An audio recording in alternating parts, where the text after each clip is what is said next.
Gunnar og Blæs er i godt humør, for de skal til en konkurrence på den glade viking, der hedder Drengene mod Pigerne. Men inden da skal der lige varmes op ude på gaden.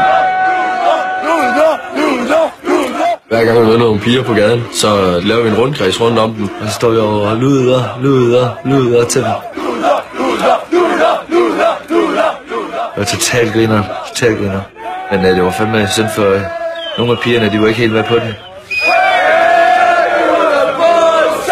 De fatter det sikkert alligevel ikke. Jeg tror ikke, de er danskere, halvdelen af dem. De så da rimelig skræmt ud.